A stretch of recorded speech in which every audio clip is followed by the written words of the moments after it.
I'm upset. No disrespect, respectfully.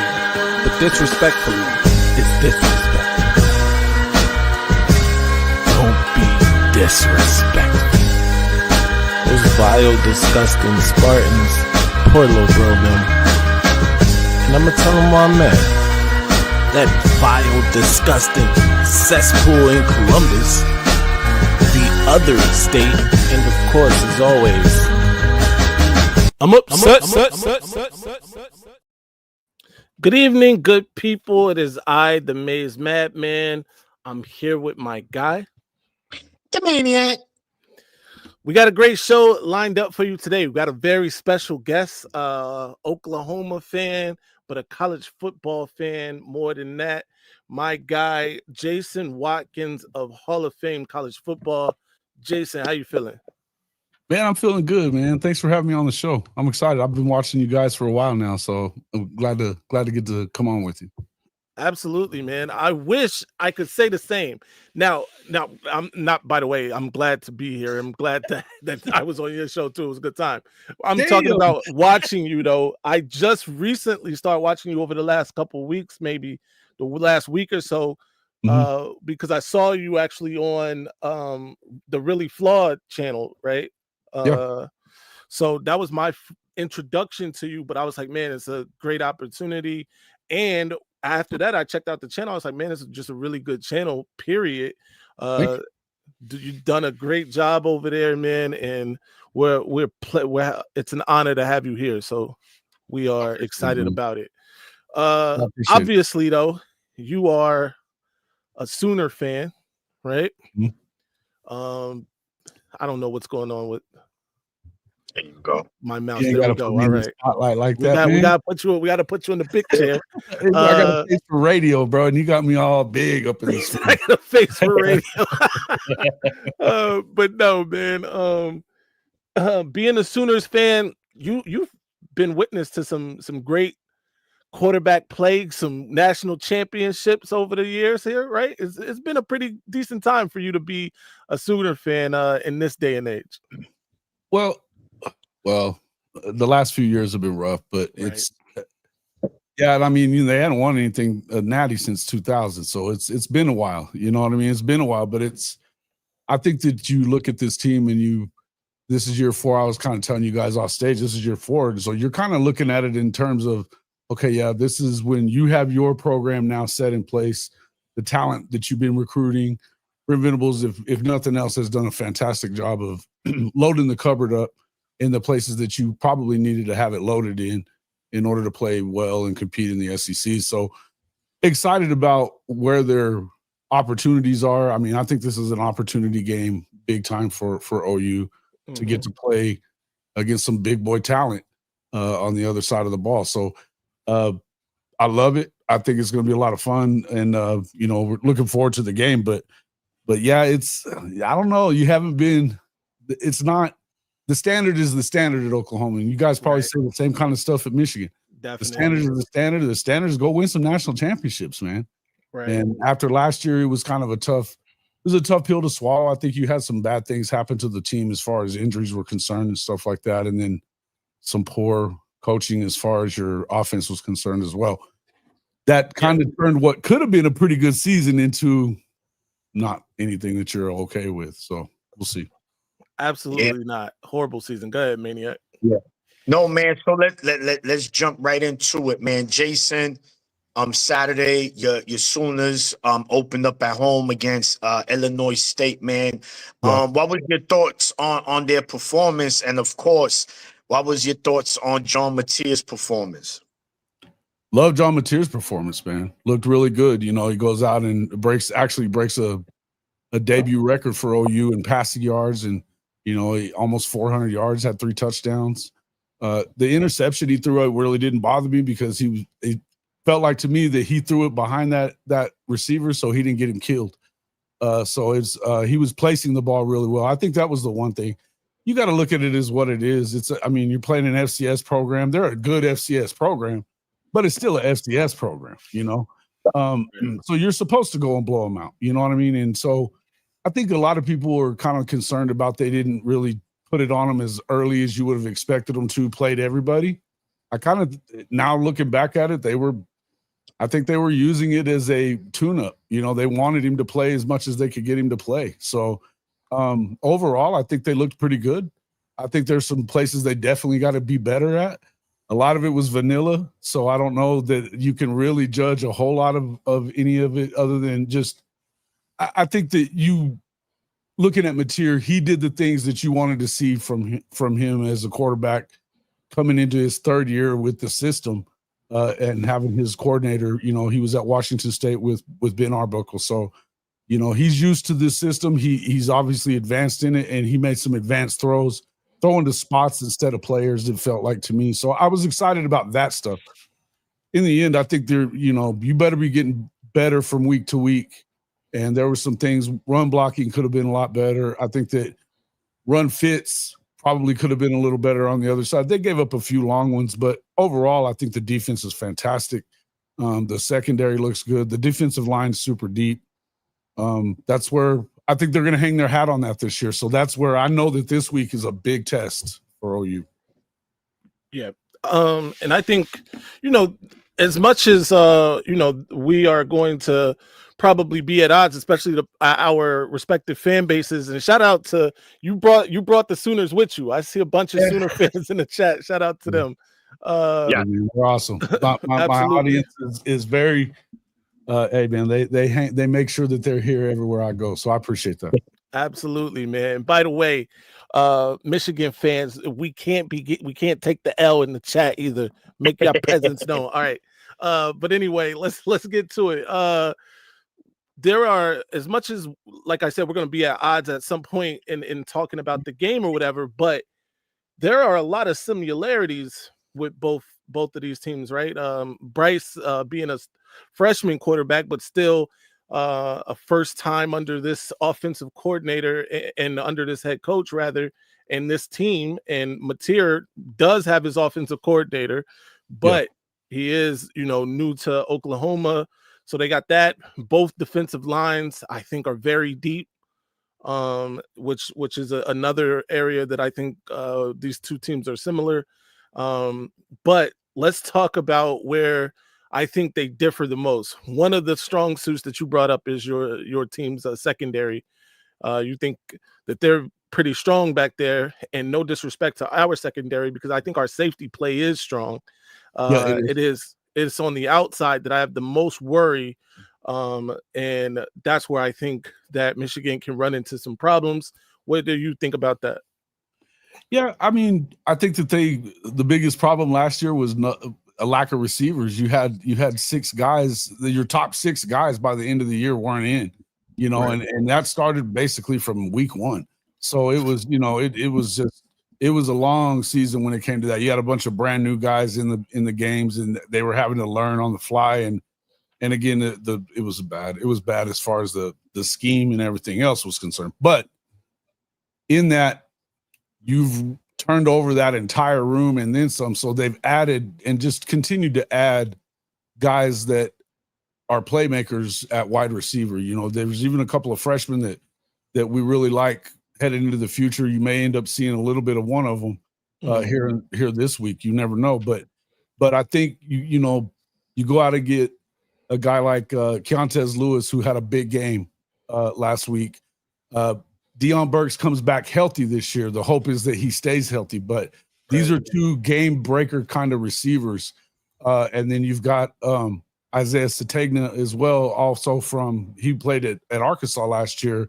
He's a game breaker type as well. A lot of speed, a lot of skill from those 3 guys, but it only just kind of starts there. There's guys way down the list that are probably going to get a lot of run over the period of the season that I just don't. There's not a ton of drop off. So if you are having some issues there, I was saying to you guys off the air before we started, man, I don't want them to go in and try to do Michigan stuff. They need to play Oklahoma brand of football. Go throw the ball. Yeah. I think you're going to have to be able to run the ball at some point, but I don't think that you have to try to go out there and force it. I think you have to go out there and force them to go cover your guys. And then that's where you could get your running game going. If they try to do that stuff, I think it was the biggest mistake I ever saw when Ohio State did that last year against you guys. You know, I was dumbfounded that they were trying to run the ball down your throat. I thought it was crazy. Right. Yeah. No, absolutely. And you're right. And you know what Michigan is gonna do, right? I mean, we know secret to what we do. We like to come in and fist fight. We like fist fight. So it's gonna be run the ball. The only difference this season, Jason, just like you guys, we have a passer.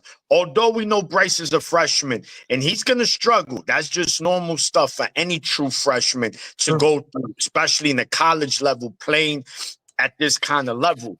But I still feel confident in him to make the throws when he needed. Now, he's going into a very hostile environment. We know Norman, you guys are blue blood. That's not an easy place to win at. You got your head coach is a defensive genius. They're going to send the kitchen sink at Bryce. He's going to see things like, oh, shit, what was going on? So I think it's important that we do have Bryce throw the ball, but not put the game on his shoulders neither. So we need to be well balanced like we were. But if I'm just assuming that you guys, which to me would be smart, make Bryce beat me. Like if I'm Brent Venables, I'm saying I need that freshman to beat me. So I'm going to load this box. I don't care. I'm going to stop your strength, and he has to beat me with his arm. And at least you could, to me, I could die on that hill if I'm Oklahoma. Listen, that was a game plan. So, you know, I'm eager to see how that's going to play out. Me too. I agree with you 100%. I think that if I looked at it, I mean, I know I was telling Maize this yesterday on my show, but you know, the way that Oklahoma beat Alabama at the end of last year, and I know you guys were the same way. You want to go in there and you want to put a hit on that quarterback early if he's trying to run, because we know he's got legs. I mean, here's the thing about Bryce: he can run too. The guy can throw it. You can see that his skill set is off the charts. And I said this yesterday too. I think if we're meeting at the end of the year, or maybe even this time next year, you might be running into a whole different animal with what they're able to do. He may be able to carry the weight. I think that it's fortunate for Oklahoma that you're getting him in his second game ever as a starter on the road and against this defense that can bring pressure and bring it from a lot of different places. I think you definitely want him to beat you with his arm, but you're going to have to stop the run in order for that to really kind of happen. If you don't make them one-dimensional where they have to, you know, try to find a way to, you know, beat you in the passing game and that kind of stuff, then they can just eat you alive, run up your, you know, run right up the gut at you. If you allow it to get to like that, then I think you're in a lot of trouble if you're OU, because even though I love this defense and I think they're going to do a great job against the run, I don't think that if you start getting behind the sticks, even, you know, where they're getting good chunks of yardage on first down, then that's going to put you in a bad situation where you're having to guess. You know, you got to keep them behind the sticks, and I think that you're going to have to make them. You're going to have to make them beat you with the throw, and they're going to load that box up and do what they got to do, and until we see that he can beat you with the throw. So, yeah, I think that's the obvious for us. You know, you make sure that this kid has a long day. You know, he has a long day back there. You know, send it to him in ways that you never saw. Again, I think it was really vanilla when it came from Oklahoma on defense as well. They looked really good against the pass. Again, they gave up a couple of runs, but overall, I think that they're well suited to be able to stop the run, but they're going to need to go do it. No doubt. Shout out to Ben G, who I'm sure is a Sooner, but recognized Maniac from his boxing. Man. He's a Texas. Oh, wow. Okay. He watches our show. He's one of our guys. No doubt. Recognized Maniac from his boxing analysis. Wants you to give a prediction for Canelo Crawford Maniac. Benji, listen, I'm going to have that next week for you, brother. Make sure. Right now it's Michigan, Oklahoma, but thanks for the super chat, Ben. But yeah, follow me on Instagram on my boxing channel, brother. Oh, I got some heat coming next week regarding that fight. Ooh, I'll get in on that. I love it. No doubt, man. It's a big one. Jason, this is a thing. as a Michigan fan that worries me, and I want to hear what worries you. On top of this being Bryce's first game, right? I need to see how he commands the offense on the road, right? You've seen it just as a college fan, period. You know, not watching Oklahoma, just you see these teams go into these hostile environments. It's 3rd and 1. And guess what happens? Delay a game. Because, you know, those pre-snap blitz, he's trying to see if that's going to be a blitz. Are they going to go zone? Or are they going to go man? Sure. And 3rd and 1 to 3rd and 6 is a whole different ball game on the road. Those 6 yards. So I think that's what worries me, right? Because we did have 8 penalties. Most of it was from the secondary, which is makes me a tad nervous because I know y'all gonna sling that pill. Because John Mattia was looking like a pharmacist on Saturday. He was throwing that pill all over the field. You know, here you get a pill, man. Here's a subscription for you. So yeah, man. That's what worries me. You know, how well can Bryce command the offense and clock management? How is he managing that clock and not having us behind them sticks? Because again, when you go from 3rd and 1 to 3rd and 6, makes a huge difference, especially with the defense you have. No doubt. And I think that if you're 3rd and 1, then you have to worry about everything he does. You know, if it's 3rd and 6, you're probably not going to get a run, right? 3rd and 1, you don't know what the hell's coming. You know, it may be, you know, look like a run and he hits the naked bootleg out and takes off. You know what I mean? So he becomes double dangerous that way if you have him in that 3rd and 1 situation. So yeah, definitely. I think that that's the biggest thing for him. I think the kid is unbelievably talented. I really do. I do know that with Brent Venables and the way he does things, he's made, you know, his living making it difficult for young quarterbacks, you know, to see what's coming from them and stuff. And so if they can change the look, and they will a lot, if they can change the look right before the snap and get him confused, I think that's what they're going to try to do. But they're definitely going to send pressure from a lot of different places. They definitely are. No doubt. Shout out to Sooner Legends podcast. As if Maniac has a podcast, we put that up for you right there. Go blue _Maniac_24. Go check it out. I think one of the things that is also going to be a telltale in this game is those trenches, right? How your defensive line does against Michigan's offensive line and vice versa. We spoke about it last week after the game against New Mexico. Our left tackle, Evan Link, who was challenged last year, had a couple plays this season already where it looked like, you know, he might be the weakest link on the offensive line, but, you know, he had a decent game outside of those couple plays. And then, of course, for you guys, some young guys along that offensive line for you too. Both defensive lines very deep. We spoke about that backstage. What's your thoughts on that? Yeah, it's a little concerning, I think, for Oklahoma. With again, I think their pass blocking was really good last week. Their run blocking left a little bit to be desired. I think a lot of it had to do with the fact that you had a couple of running backs that really weren't hitting the hole, first off. But the other part is that I think that they haven't really settled on their rotation very well yet. So this is a normal thing really for Oklahoma when it comes to Bill Bedenbaugh. He's a great offensive line coach. He's got more money in the NFL right now as far as guys in their contracts than anybody. But the thing is that it always seems to take 3 or 4 weeks before they get the right combo and the gel for their offensive line. There's a possibility that you're going to have 2 freshmen playing on the offensive line this week. Michael Fasusi at the left tackle position, Ryan Foje at the probably right guard, I believe. That is concerning in view of the fact that Ryan had a rough day last week. Fasusi didn't play. He was out. They were kind of precautionary on that. Now, they're super high on both of these guys. As far as Bill Bedenbaugh is excited about them both, he thinks that they may be the most talented guys he's ever seen at this juncture of their career ever.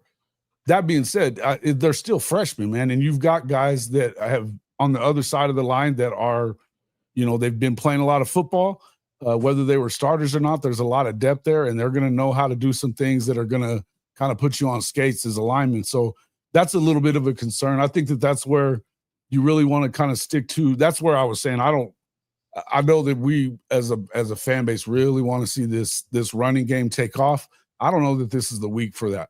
I think this week is you need to get out there and do what you can do, which is throw the damn football and see how it goes from there, set it up that way. Yeah. Real quick, shout out to Bishop Frank. He joined us yesterday for a short while too. He did. Yeah. Always talking about the roux. Got to make sure the roux is good. Bishop Frank eats well. Shout out to him. Thank you for the 333 super chat, man. That gumbo is fire. We spoke about the gumbo. Right. Man. Definitely. Jason, so a little bit off course from this. You guys have a tough schedule this season. Losing this game could be bad. Losing this game for us, I'm not saying I want to lose, but we have a very light schedule this year. So I think, if there's a team that could really afford losing this game, it's probably Michigan, man. If you guys were to lose this game, man, how you looking at the season moving forward with that gauntlet you guys have? I think it kind of depends on how you lose it. You know what I mean? I think you can't. I don't think you can afford to have it be a bad loss. You don't want to get beat by a bunch of, a couple of touchdowns or something like that. I don't think it's a good way to start off, particularly when you've got the gauntlet of the SEC coming up. And if there's a difference between Texas and Oklahoma and the schedules that they pulled in the SEC for the first 2 years, it's a big difference there. Aside from Georgia, Oklahoma got the murderer's row side. So that being said, do I look at this as a do or die game? Not necessarily. I think that if you find a way to be if it's a good game all the way to the end and you lose on a field goal at the buzzer, fine. But it does put you in a bad position because I've been saying for most of the offseason that I expected somewhere around 9-3. I think it could be better than that. 9-3 might get you in with the schedule that they're at, but I think 9-3 with a win over Michigan is better than 9-3 with a loss there, right? Now that being said, if you only lose 2 games in the SEC with that schedule, they may end up being in the championship game, right? They could find themselves in the championship game, which means they're probably going to make it in.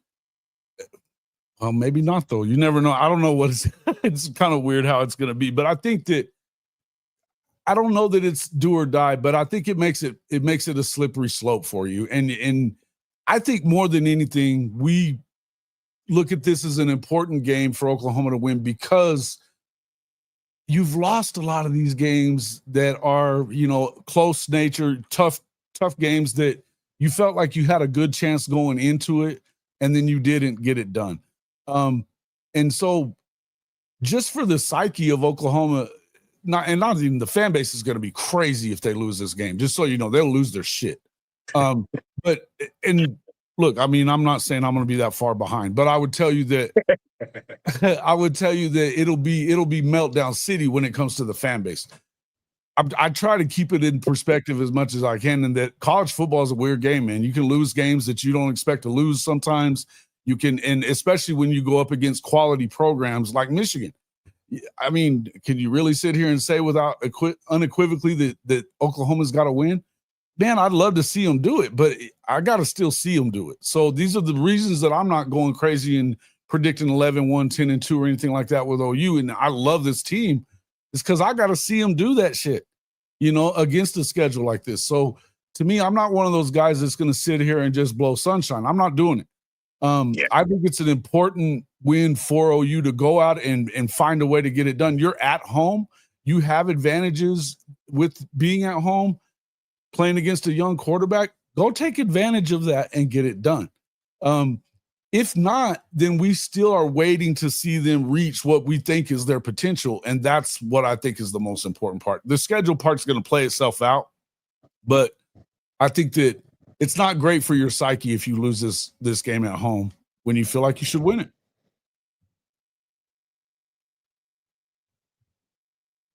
You're muted.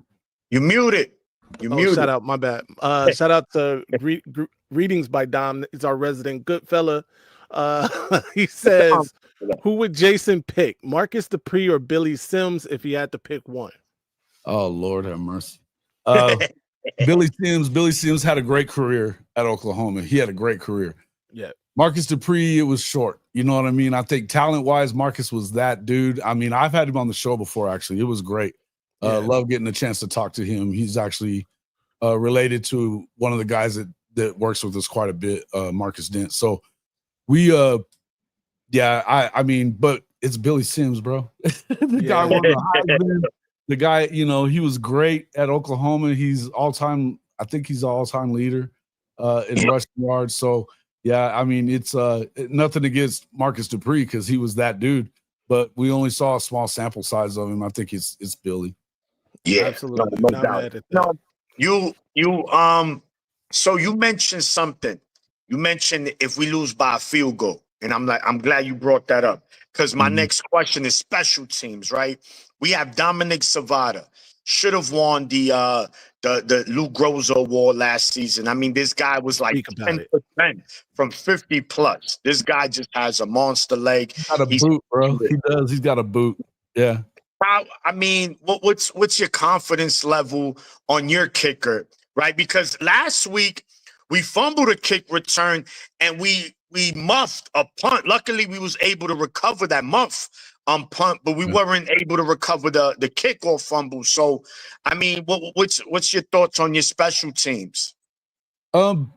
Something that they needed to kind of address. They did. They needed to address it. They had some decent kicking early in the year, and late it wasn't as good. I think that they went out and got a really good punter, and the kicker that they got from UTSA, he was nails last year, man. He was one of the leaders in the country. He didn't miss anything inside like 45 yards. So, I mean, we feel pretty good about it. And you've got a really good special teams coordinator that came over a few years back from San Diego State. He's basically considered one of the best at special teams in the country. So it's been a steady improvement. One thing that Lincoln Riley never did whenever he was at Oklahoma was even have a special teams coordinator. There just wasn't one. So I know a lot of programs have gone to that kind of way. I think it's ridiculous. There's so many things that special teams can get you. If there's one thing that it can do, it can get you hurt. If you don't do well, returns, you know, making sure that you're doing the right things and some of that stuff. I mean, it can change it can change the entire complexity of the game. And I think that it's been something that they've made a concerted effort to improve. I think it's pretty good. And I love our return guy. Isaiah Satana had a couple of last week. He had one called back that it was like an 80-yard return. So looked pretty good there. I mean, you never know. I'm not expecting a kick return for a touchdown or anything like that, but I think they're getting certainly better at that. And I like the kicking. I think the kicking is going to be pretty good. Let me switch gears just a little bit for a second, Jason. Looks like the oversight committee earlier today voted to make sure that it's one transfer portal, right? Instead of no spring portal, 1 10-day range for transfers. What do you think about that? Do you think it's a positive, a negative? What do you think? I think it's positive in some respects. I didn't love the spring portal for a couple of reasons. You know, obviously you get somebody in there and maybe it doesn't work out or whatever, but I also think that, you know, if you're it's setting you up for disaster if, you know, they end up taking off to a rival and they got your damn playbook. You know what I mean? It's like, I hate that part. But that being said, I'm one of those guys that I'm pro athlete when it comes to this stuff. To be honest with you, I don't like the idea of limiting NIL and doing all this kind of stuff for players. I think it's whack. I think they've been screwing people. They've been screwing the players over for decades and decades. And now they still are just trying to exert power over them without giving them collective bargaining power. And if you do that, then I think whatever happens, you know what I mean? But without giving them collective bargaining and just making sweeping changes and rules, it hasn't worked very good, number one, for the NCAA.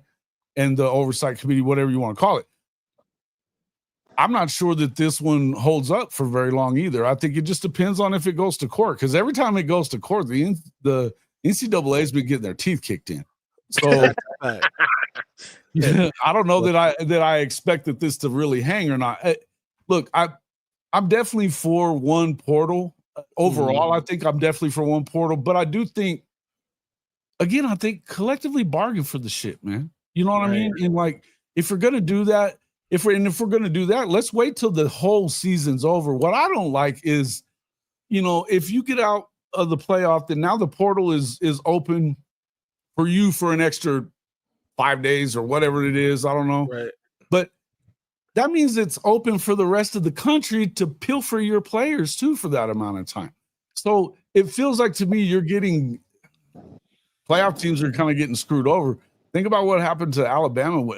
They get knocked out by you guys in the 14 playoff 2 years ago, and then Saban retires. And it's 30 damn days of they're the only ones open. Going shopping in Alabama's locker room, right? I mean, not to say that I had that I felt bad for Alabama in any way, right? But that being said, I think if it was your program, if it's your team, you're going to be pissed. I think that there's some things that could be fixed for sure. But anything that has to do with limiting a player's ability to make money, I'm not really for it. I'm just not amen to that, man. Because that's something that we talked about here. We talk about here on this channel. We've had conversations about that, and I'm with you 100%, Jason. These for years, right? The NCAA was making money hand over fist off the backs of these kids, right? Yeah. And now that the shoe isn't even on the other foot because they're still making the bulk of the money. But now that the kids can get some money, when the rabbits got the gun, though, they exactly don't right. They not at all. Now, this oversight committee, I think, might actually be independent of the NCAA. I don't know. A couple months ago, there was talking about sports commission or whatever it is. It might be that. So I don't know. I got to read it after the show, but I'm glad that we're alike there in terms of the thinking. Maniac, go ahead. No, being that, before we get into, again, who we think is going to win the game, college football's back in its entirety.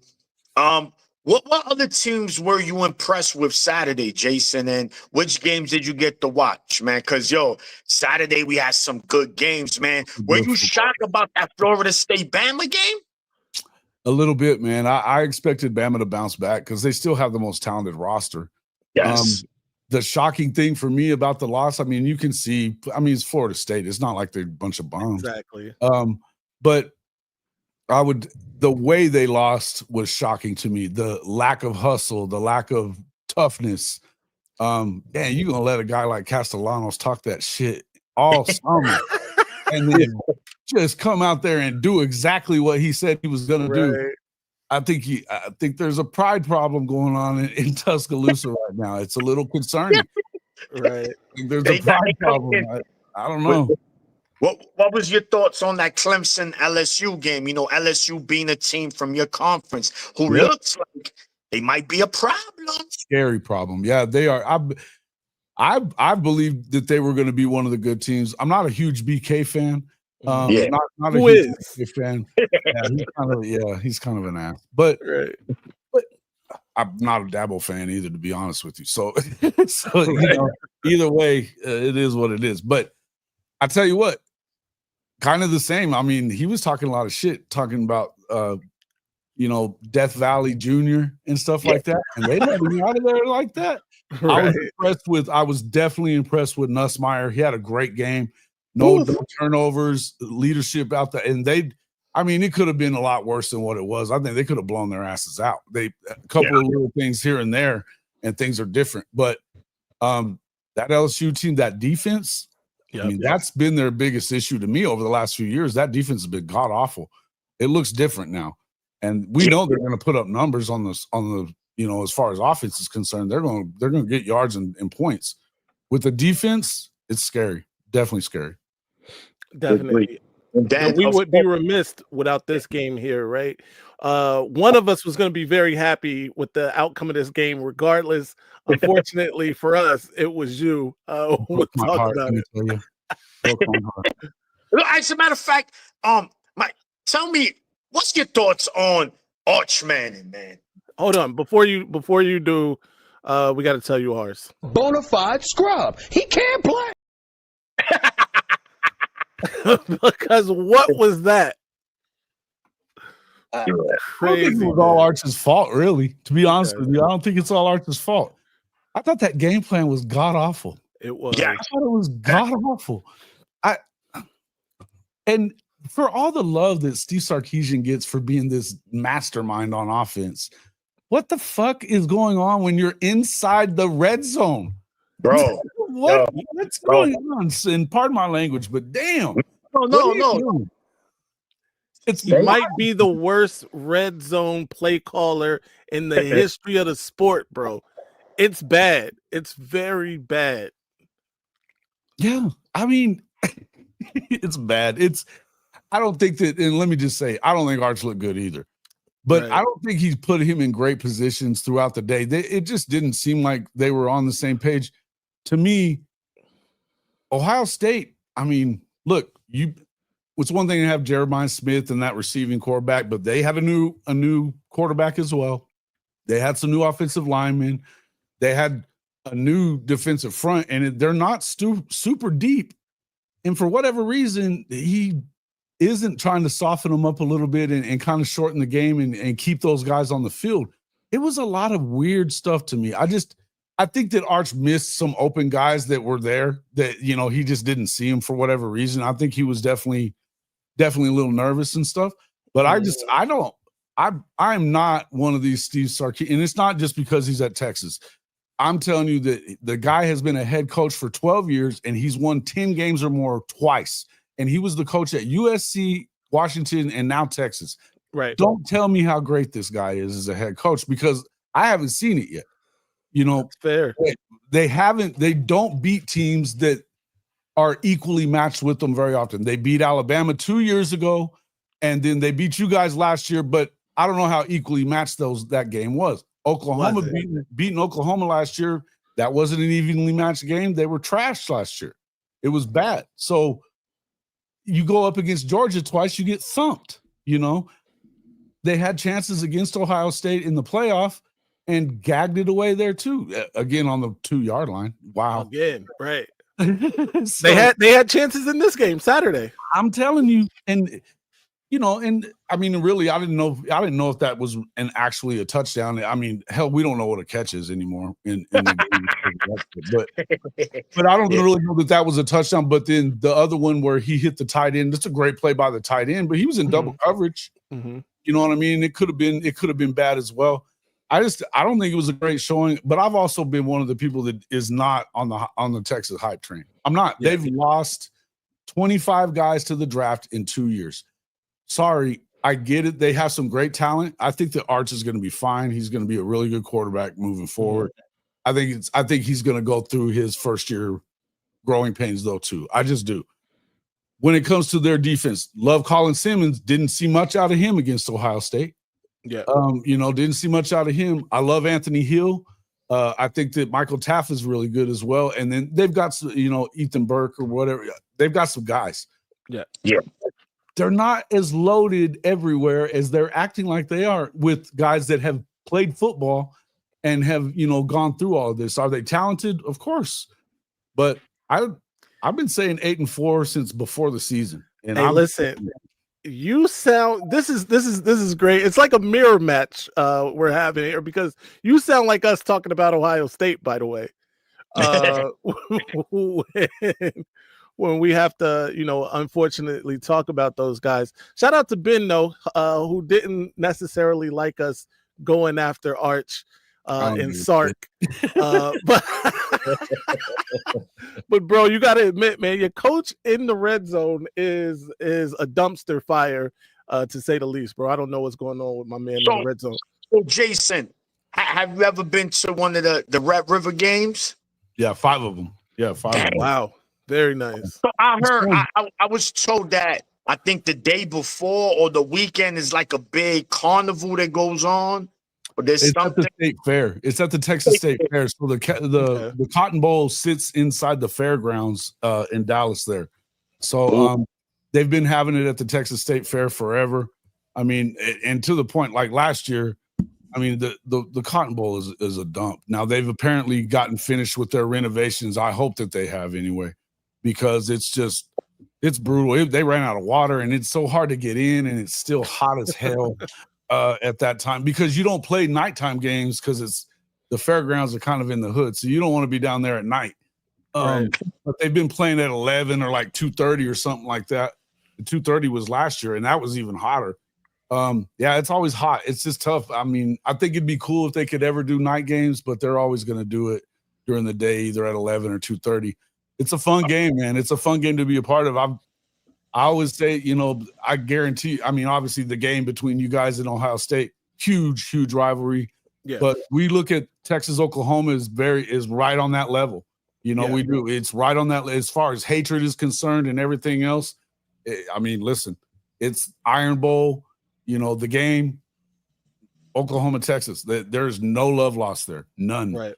I think there's other rivalries that aren't as big nationally around the country that matters like that to people. But like, for instance, this weekend they're playing the border war game with Kansas and Missouri. They fucking hate each other. I mean, hate each other.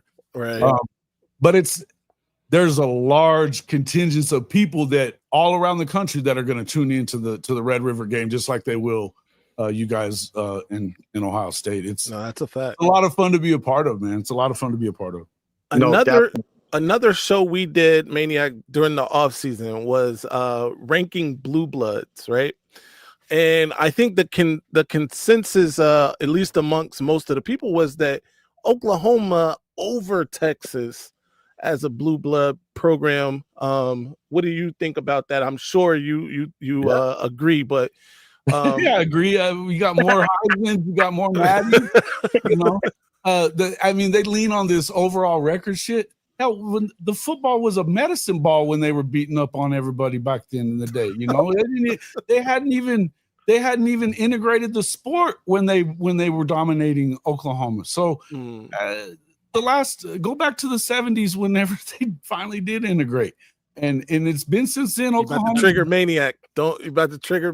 Don't do I'm telling you, Oklahoma's owned the series since then. They've owned the series. So I mean, I get the all-time wins and stuff like that. Okay, whatever. I mean, it's fine. In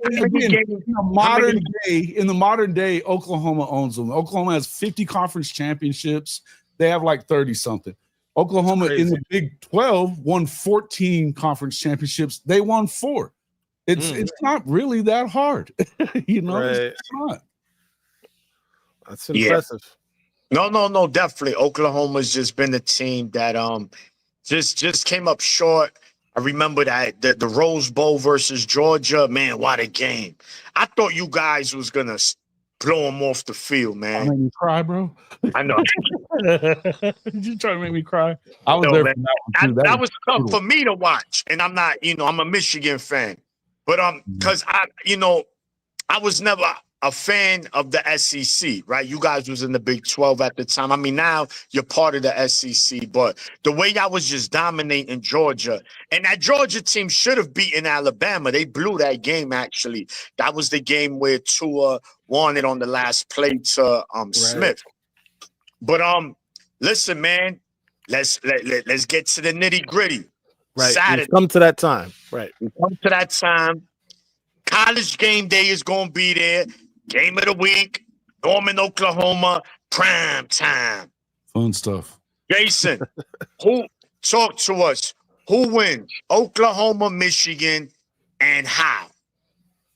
Yeah, I think Oklahoma's going to find a way to win it. You know what I mean? I think that you go out there. I don't suspect that Ben Arbuckle's going to try to, he's an air raid coach. I don't expect that he's going to go out there and try to run over you guys with the running game. I think you're going to put it in the capable hands of a guy like John Mateer, and they're going to attack that secondary. They're going to do that early on. I think if you can get out and get ahead and make Michigan have to get out of its comfort zone, which is running the ball first, then I think you have a good opportunity there. In view of the fact that they're going to send pressure. I think that they're going to put Bryce in a blender, man. They're going to make sure that they get him rattled early and often, and Brent Venables' defenses thrive off of turnovers, and I think that that's what they're expecting to go out there and do. Shut down the run, you can do it, especially if you have a lead.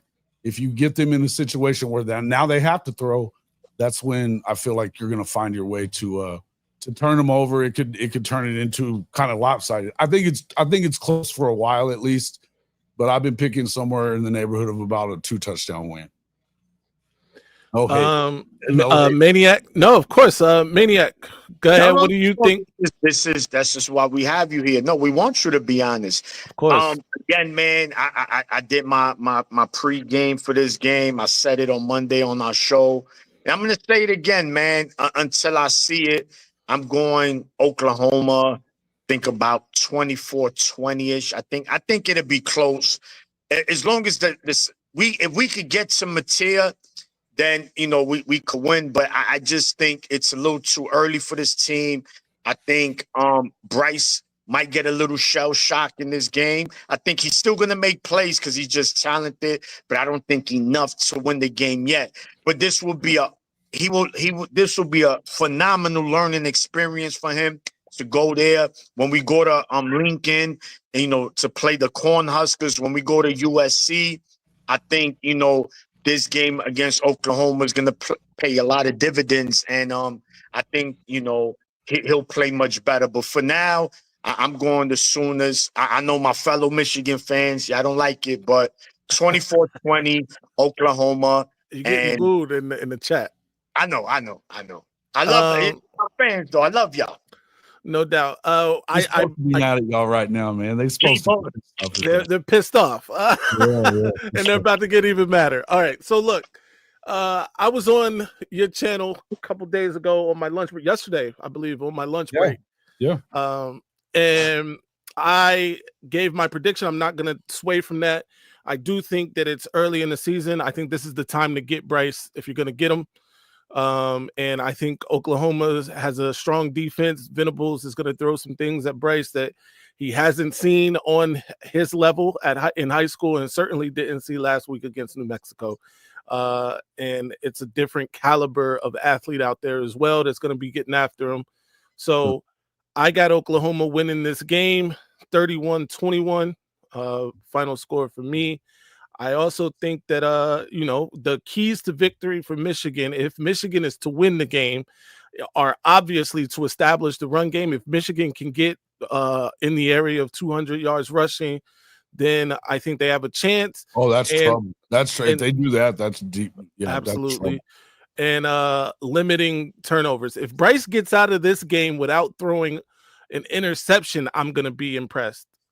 Listen, I said the same thing, and to piggyback off of what you said, I think if this is at the end of the year or next year at this time when he's gotten some that experience under his belt and sees and learns to see some things and catches up with the speed of the game, because you didn't get the speed of college football from UNM.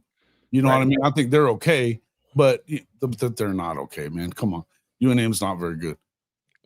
No doubt. But next year at this time or later in the year at this time, I mean, this game I think is going to be one of those games that's going to help him to be it's going to help him be very good towards the end of the year. I like Michigan and what they're going to be throughout the year. I think we're catching them at a good time. That's why I think that early on you could win this game by a couple of scores. I'm not sitting here telling you that I'm guaranteeing anything, because damn, it's like I said, I need to see Oklahoma win one of these things. You know what I mean? I need to see them win one of these things. So no doubt, man. And it's certainly, and that's the thing. We just be honest fans here. And we agree with you. This is the perfect time. This game is only going to help Bryce going forward. And Michigan's schedule is set up so that they won't, they're going to have an opportunity even in losing this game, if that is what happens, to still make the CFP. That said, Statboy 2.0 Lich Max is here. Lich, give us your final game prediction and we'll get out of here. All right, so I I think Mays made a good point, and it's something that I've said in previous lives when talking about Oklahoma, is that we have to establish that run game early on. I think that's going to be a key to our victory coming into this game.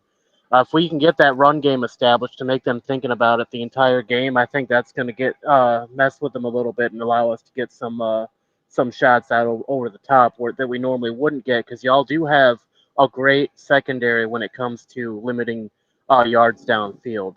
And I think if we can exploit y'all's defensive line, get some yards on the ground, make you guys more concerned with that than us throwing the ball, even knowing that we do have a elite true freshman quarterback in the game. I think that's going to be our key to victory. I think coming down to the wire at once the final whistle blows, I think we're going to be looking at a very close game. It's going to be a defensive game throughout the entire thing, and I think it's going to come down to I want to say 24-17. Who you got winning? Michigan. No doubt. Hey, Jason, you got to get somebody in absolutely. we got to get somebody, man. Come on now. Jason, I have been known to be an oracle in the past. I guess the Michigan win, in one of the Lions wins in the NFL last season. So there's a good chance I could be right. look at him. Lich Max the man. You guys are fickle. Anyway, Jason, tell the people where they can find you, what you got going on. Yeah, Hall of Fame College Football on YouTube. It's at HOF-CFB right here on YouTube, man. We go 3 times a week generally. Obviously, I'm going to be on the road traveling tomorrow, so we won't be on early in the morning, but we go Monday, Wednesday, Friday at 10:30 Eastern time in the morning, and then we got Tuesday nights, Thursday nights. Actually, I've got another one here coming up a little while with a couple of my content partners. But yeah, man, I appreciate coming on, man. It's a lot of fun, and I mean, I was expecting a little different, so I appreciate the kind welcome. But it's been a lot of fun, and I enjoy you guys' show a lot. It's fun. All of this stuff is supposed to be fun, man. We watching a great game. I'm so glad the season's back. Yes, it's good stuff. But yeah, and look, and another thing is, and I didn't really get a chance to say this, but man, shout out for Sharon Moore, man. He's an Oklahoma guy, so we love him every week. But now, so you know what I mean? So it's all love for Sharon and for Michigan, man. No doubt, man. Till next time, you guys know. By the way, before we get out of here, I'm sorry, I would be remiss. Lich Max, tell the people where they can find you, what you got going on. You can find me at LichMax626 on Twitter, Twitch, and on YouTube. You can also find me over at the Gamers Sideline, where tomorrow we're doing Football Friday, talking about and doing an overview recap of Week 1 and our Week 2 predictions. So definitely make sure you check that out. Maniac. Also right here on the Maize Mad Man Show, behind the scenes on occasions as the producer, and also you'll see me through the season as Statboy 2.0, coming to you live with those Lich picks. No doubt. Yep. Yes, sir. You see it right there. Go Blue _ Maniac _24 on Instagram, and that will lead you to all my other social media outlets, man. And thanks for Jason for coming on, man. You a hell of a dude, man. I like your style, honestly, man. I'm gonna definitely be looking, watching your show, man. And I hope you guys have a good season. I just hope y'all lose Saturday. That's all. I feel you on that. No doubt. Love to have you guys on anytime. I enjoy. We talk about college football nationwide, so it's not just an Oklahoma show. I mean, I'm an Oklahoma guy, but we love talking ball with guys that know ball. So you guys are welcome to come on anytime, man. Yes, sir. And of course, follow me everywhere at Maize Mad Man. You know it. Until next time, you know the slogan: stay angry, my friends. I'm up. Ladies and gentlemen, this might be our best season ever. My ratings, they're about to go through the roof. All right, now I'ma calm down. So I just don't get that all that Maize and that lock and all that stuff. I just don't get it. And how the my God, we're shutting the damn live down. Good night, everybody.